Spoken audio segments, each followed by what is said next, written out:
Der ligger et klart valg og en klar tankegang bag de materialer, det interiør og møbler, vi har i restauranten her. Vi er nogle bornholmske drenge, der driver det her sted og ved gerne, hvad vi vil have. Det skal være lokalt, det skal være kvalitet, og det skal være så tæt på naturen som overhovedet muligt. Det skal være ægte.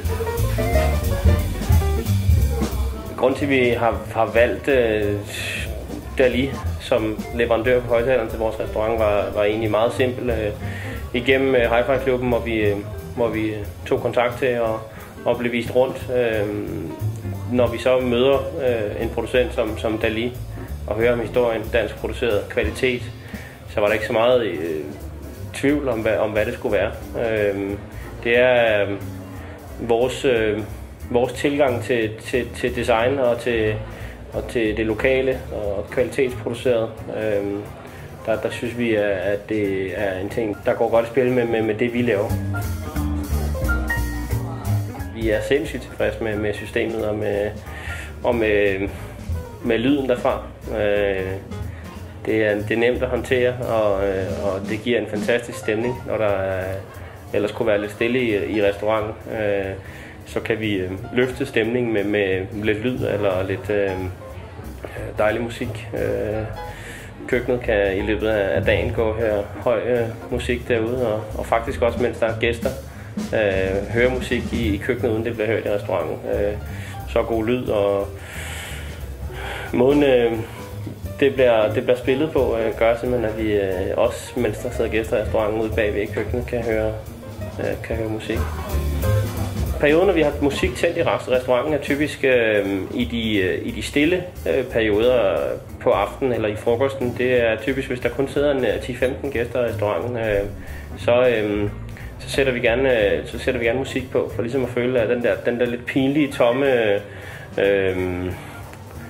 stille tid, den kan vi dræbe på en eller anden måde ved at sætte noget musik på, så du ikke skal føle dig bange for at sige et eller andet højt. At du simpelthen kan sidde og slappe af og være dig selv. Og så når der er fyldt i restauranten, så slukker vi musikken, så er der rigeligt med stemning og lyde fra de andre borde. Musikken kører stadig på toiletterne, og den kører stadig i køkkenet. Og eventuelt også i det tilstødende lokale, hvor der er lidt færre mennesker. Men det er for at minimere det der stilheds moment. Vi sætter ikke tilfældig musik på. Der er tænkt over den musik, der bliver spillet i restauranten. Det kan være alt fra ambient musik til noget blød, stille og rolig jazz og nogle lyde på toiletterne. Og når gæsterne så går hjem, så bliver der spillet alt muligt andet musik.